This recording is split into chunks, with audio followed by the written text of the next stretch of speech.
This is the second episode of BNS 2023 course और आज हम बात करने वाले हैं डेफिनेशन क्लाउज के बारे में। ये सेक्शन 2 BNS में है। आईपीसी में ये सारी डेफिनेशंस चैप्टर 2 में थी जिसमें जनरल एक्सप्लेनेशन के अंदर ये मिक्स थी, लेकिन BNS में सेक्शन 2 में सारी डेफिनेशंस को ऐड कर दिया गया है और जनरल एक्सप्लेनेशन को सेक्शन 3 में एक्सप्लेन किया गया है। तो this is Deepika and let's start the video. सबसे पहली जो डेफिनेशन है वो है एक्ट, यानी कोई भी एक एक्ट या फिर उस सीरीज ऑफ एक्ट को एक्ट ही बोलेंगे। फॉर एग्जाम्पल किसी को एक बार सर पे डंडे से मारना या 50 बार सर पे डंडे से मारने को एक्ट ही बोला जाएगा। तो दूसरी डेफिनेशन है एनिमल, ह्यूमन बीइंग को छोड़ के सारे लिविंग क्रीचर एनिमल होंगे। और तीसरी डेफिनेशन है चाइल्ड, यानी any person below the age of 18 will be child. Child जो डेफिनेशन है वो आईपीसी में नहीं था, वो बीएनएस में उसको नया जोड़ा गया है। अब हम बात करते हैं डेफिनेशन नंबर 4 यानी काउंटरफीट के बारे में। ये बहुत ही इंपॉर्टेंट डेफिनेशन है और एग्जाम में भी आती है, so let's read with me. A person is said to counterfeit who causes one thing to resemble another thing, intending by means of that resemblance to practice deception or knowing it to be likely that deception will thereby be practiced. इसमें दो explanation है, जिसमें पहला है it is not essential to counterfeiting that the imitation should be exact, and explanation 2 है when a person causes one thing to resemble another thing and the resemblance is such that a person might be deceived thereby. It shall be presumed until the contrary is proved that the person so causing the one thing to resemble the another thing intended by means of that resemblance to practice deceptions or knew it to be likely that deception would thereby be practiced. तो हम simple language में बात करते हैं। किसी भी एक चीज को दूसरी चीज की तरह दिखाना जिससे उसको विश्वास है कि इस तरह करके वो किसी को धोखा दे सकेगा, इस विश्वास के साथ बना के वो किसी को धोखा देता है, तो वो काउंटरफीट होता है। इसमें पहला एक्सप्लेनेशन ये है कि कोई भी नकल जो की जाती है वो एग्जैक्ट सेम होना जरूरी नहीं है। एक्सप्लेनेशन 2 ये कहता है कि कोई भी काउंटरफीट करता है तो ये प्रिज्यूम किया जाएगा कि उसने ऐसी नकल किसी को धोखा देने की नीयत से ही की है, लेकिन वो पर्सन जिसपे ये एक्यूजेशन है कि उसने धोखा देने की नीयत से ऐसी कोई नकल की है, तो ये बर्डन ऑफ प्रूफ उस पर्सन पे होगा जिसपे ये एक्यूजेशन लगाया गया है कि उसका ये ऐसा इंटेंशन नहीं था। फॉर एग्जाम्पल नकली नोट बनाना या फिर किसी भी ब्रांड की कॉपी करके उसको सेल करना, तो ये एग्जाम्पल काउंटरफीट का है। अब हम बात करते हैं डेफिनेशन नंबर 5 के बारे में, जो है कोर्ट। कोई भी सिंगल जज या बेंच ऑफ जजेस है जिसे लॉ ने एज ए सिंगल जज या फिर एज ए बेंच ऑफ जजेस एक्ट करने के लिए एम्पावर्ड किया है, जजमेंट देने के लिए एम्पावर्ड किया है, तो वो कोर्ट होंगे। अब हम डेफिनेशन नंबर 6 की बात करते हैं, डेथ। तो इसमें death denotes to death of a human being. अब हम डेफिनेशन नंबर 7 की बात करेंगे, जो है बेईमानी से या डिसऑनेस्टली। इसमें हम डेफिनेशन नंबर 36, 37 और 38 भी साथ में पढ़ेंगे, जिसमें सबसे पहले हम 36 और 37 को पढ़ेंगे, जो है रॉन्गफुल गेन और रॉन्गफुल लॉस। तो रॉन्गफुल गेन या सदोष लाभ मतलब कि ऐसे पर्सन को कोई भी लाभ या गेन जो उस प्रॉपर्टी का लीगली एंटाइटल्ड नहीं है, और रॉन्गफुल लॉस यानी सदोष हानि उस पर्सन को है जो उस प्रॉपर्टी का लीगली एंटाइटल्ड है। एक लाइन में मतलब समझते हैं कि कोई भी चीज जो आपकी है किसी गलत तरीके से किसी ने ले ली है, या फिर आपकी नहीं है और आपने किसी से गलत तरीके से ले ली है। फॉर एग्जाम्पल ए को पता चलता है कि बी की बाइक बाहर खड़ी है और उसमें कीज भी लगी हुई है, उस बाइक को लेके वो ए भाग जाता है, तो ए को सदोष लाभ हुआ है और बी को सदोष हानि। तो सेम ही है कि कोई भी किसी प्रॉपर्टी को रॉन्गफुली गेन करता है और अपने पास रखे रहता है, और कोई भी किसी प्रॉपर्टी को रॉन्गफुली लॉस में जो उसका लीगली एंटाइटल्ड है उससे दूर रखता है, उससे डिप्राइव्ड रखता है, तो वही गेनिंग रॉन्गफुली और लूजिंग रॉन्गफुली है।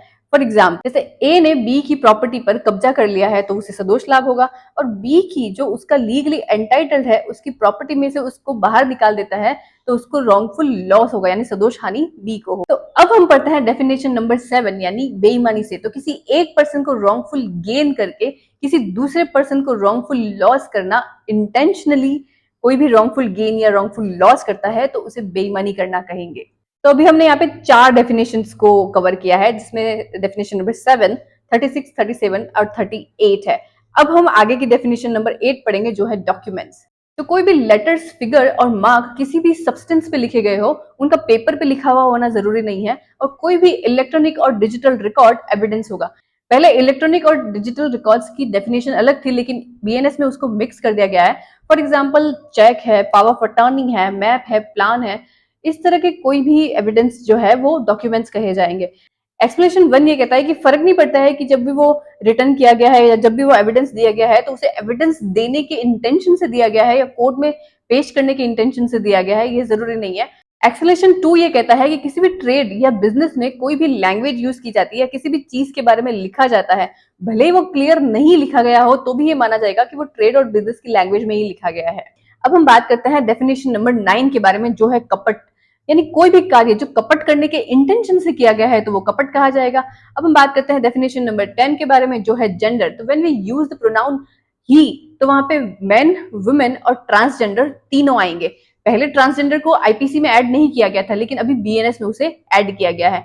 Now will talk about the definition of good faith. यानी कोई भी कार्य ड्यू केयर और ड्यू अटेंशन से किया गया है तो उसे गुड फेथ में किया हुआ समझा जाएगा। एक्ट्स में ये डेफिनेशन नेगेटिव फॉर्म में दी हुई है। Now we will talk about the definition number 12, जो है गवर्नमेंट। तो गवर्नमेंट के अंदर स्टेट गवर्नमेंट और सेंट्रल गवर्नमेंट दोनों आएगी। Now we will talk about the definition number 13, harbour. तो किसी भी पर्सन को फूड, शेल्टर, पैसे, परिवहन का कोई साधन या किसी भी वस्तु को देकर सहायता की जाती है ताकि उस पर्सन को पकड़े जाने से बचाया जा सके, तो उसे आश्रय देना या हार्बर कहेंगे। Now we will talk about the definition number 14, injury.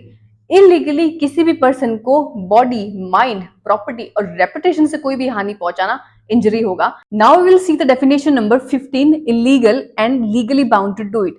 तो कोई भी एक्शन जो ऑफेंस है और प्रोहिबिटेड बाय लॉ है, जिसके करने से कोई भी सिविल एक्शन या लीगल एक्शन लेने के ग्राउंड बन जाते हैं, तो उसे इलीगल कहेंगे। And legally bound to do it उसे कहेंगे जिसे हम सिंपल लैंग्वेज में समझते हैं कि किसी भी पर्सन को लीगली कोई काम करना जरूरी है और वो नहीं करता है और उस वजह से सिविल और लीगल एक्शंस लेने के ग्राउंड बन जाते हैं, तो उसे legally bound to do it कहा जाएगा।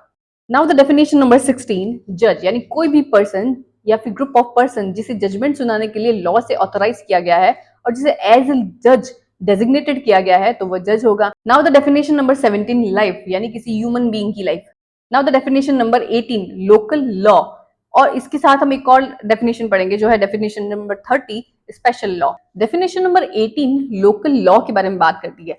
लोकल लॉ का मतलब ये होता है जो किसी भी रीजन में, किसी भी क्षेत्र में लागू होता हो। जैसे रेंट के एक्ट है, लैंड के एक्ट है, जो स्पेशली किसी स्टेट में लागू होते हैं तो उन्हें लोकल लॉज कहते हैं। और स्पेशल लॉ जो किसी पर्टिकुलर सब्जेक्ट पे लागू होते हैं, जैसे SC/ST एक्ट है, पॉक्सो एक्ट है, तो ये स्पेशल लॉज है। तो डेफिनेशन नंबर 19 है मैन, और उसके साथ में एक और डेफिनेशन पढ़ेंगे वुमेन, जो डेफिनेशन नंबर 35 में है।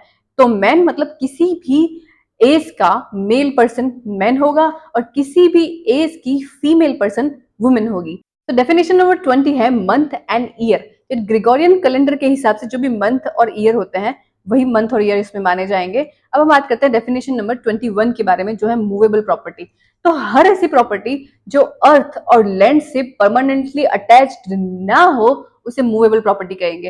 डेफिनेशन नंबर 22 है नंबर्स। तो जहां स्पेसिफिकली रेफर ना किया गया हो, सिंगुलर नंबर्स के अंदर प्लूरल नंबर आएंगे और प्लूरल नंबर के अंदर सिंगुलर नंबर आएंगे। Definition number 23, oath. By law कोई भी फॉर्मल अफर्मेशन और डिक्लेरेशन जो पब्लिक सर्वेंट के सामने किया गया हो या फिर एज ए प्रूफ देने के लिए किया गया हो, भले उसका कोई यूज हो या ना हो, ओथ कहा जाएगा। Now talk about the definition number 24, mostly all the offences which is punishable under BNS. और कोई भी स्पेशल लॉ और लोकल लॉ के अंतर्गत पनिशेबल कोई एक्ट है तो वो ऑफेंस होंगे। स्पेशल लॉ और लोकल लॉ के अंदर कोई भी 6 मंथ या उससे ज्यादा के पनिशेबल एक्ट है तो वो भी ऑफेंस माने जाएंगे। इस डेफिनेशंस में कुछ सेक्शन दिए हुए हैं, उसको याद करना जरूरी नहीं है, इतनी डेफिनेशन ही काफी होगी। अब हम बात करेंगे डेफिनेशन नंबर 25 के बारे में।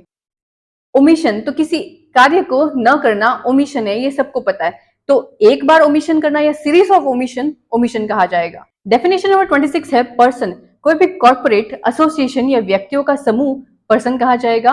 और डेफिनेशन नंबर 27 है पब्लिक, यानी किसी भी वर्ग के लोग या समुदाय के लोग पब्लिक माने जाएंगे। डेफिनेशन नंबर 28 है पब्लिक सर्वेंट। बहुत ही इंपॉर्टेंट डेफिनेशन है, आप चाहे तो साथ साथ में लिख सकते हैं, मैंने इसको शॉर्ट में लिखा है। तो लोक सेवक ऐसा व्यक्ति होता है जिसे सरकार या कानून ने जनता की सेवा करने के लिए ड्यूटी पर रखा हो, तो वो लोक सेवक होगा। इसे शॉर्ट में कुछ इस तरह से लिखा है, आप साथ साथ में लिख सकते हैं। जैसे फॉर एग्जाम्पल, सेना का अधिकारी, जज और न्यायिक कार्य करने वाला, कोर्ट के अधिकारी जो रजिस्ट्रार रिसीवर होते हैं वो, पंचायत या कोई भी उनकी मदद करने वाले लोग, आर्बिट्रेटर या रिपोर्ट देने वाले लोग, कस्टडी ऑफिसर जो क्राइम रोकने, सूचना देने और न्याय दिलाने का काम करते हैं, सरकारी संपत्ति, टैक्स या गवर्नमेंट डॉक्यूमेंट से जुड़े अधिकारी, गांव, शहर या जिले के टैक्स या सर्वे से जुड़े अधिकारी, चुनाव कराने या वोटर लिस्ट तैयार करने वाले अधिकारी, सरकार या नगर पालिका या सरकारी कंपनी की सैलरी या फीस पर हो। इन शॉर्ट कोई भी पब्लिक सर्वेंट जिसे सरकार ने नियुक्त किया है या नहीं किया है लेकिन जनता की सेवा के लिए कार्य करता है, लोक सेवक है। जैसे पुलिस इंस्पेक्टर है, नगर पालिका के कमिश्नर्स है, ये सभी पब्लिक सर्वेंट होंगे। डेफिनेशन नंबर 29 है रीजन टू बिलीव। तो किसी भी पर्सन के पास में किसी बात को बिलीव करने का रीजन है, पर्याप्त कारण है, तो उसे रीजन टू बिलीव कहेंगे। डेफिनेशन नंबर 31 है वैल्यूएबल सिक्योरिटी। तो किसी भी डॉक्यूमेंट जिसमें कोई लीगल राइट क्रिएट होता है, समाप्त होता है, एक्सटेंड होता है, सीमित होता है, छोड़ा जाता है, या कोई लीगल रिस्पॉन्सिबिलिटी को एक्सेप्ट करता है, या ये निश्चित करता है कि किसी भी सर्टेन पर्सन को सर्टेन लीगल राइट नहीं है, तो उसे वैल्यूएबल सिक्योरिटी कहेंगे। जैसे विल है, स्टैम्प पेपर है, रिलीज डीड है, मोर्टगेज डीड है, एक्सेट्रा। अब हम बात करते हैं डेफिनेशन नंबर 32 के बारे में। डेफिनेशन नंबर 32 है वेसल, यानी किसी मानव या संपत्ति को पानी के माध्यम से कहीं और लेके जाते हैं और उसके लिए जो कन्वेयंस यूज करते हैं उसे वेसल कहते हैं। डेफिनेशन नंबर 33 है स्वेच्छा, यानी कोई भी पर्सन किसी कार्य को किसी इंटेंशन से करता है और उस कार्य को करते वक्त उसके पास बिलीव करने का ये रीजन होता है कि उस कार्य को अपनी मर्जी और स्वेच्छा से कर रहा है, तो उस कार्य को स्वेच्छा से किया हुआ माना जाएगा। डेफिनेशन नंबर 34 है विल, यानी किसी भी वसीयतनामे को विल कहा जाएगा। डेफिनेशन नंबर 35, 36, 37, 38 हम ऑलरेडी पढ़ चुके हैं। 39 है कोई भी वर्ड या एक्सप्रेशन जिसे बीएनएस में डिफाइन नहीं किया गया है लेकिन आईटी एक्ट 2000 में और बीएनएसएस में डिफाइन किया गया है, तो आईटी एक्ट और बीएनएस के जो भी डेफिनेशंस दिए गए हैं उनको ही माना जाएगा। तो ये था पूरा आज डेफिनेशन क्लॉज जो हमने पढ़ा। तो आगे हम जनरल एक्सप्लेनेशन सेक्शन 3 में पढ़ेंगे। So this is it for today.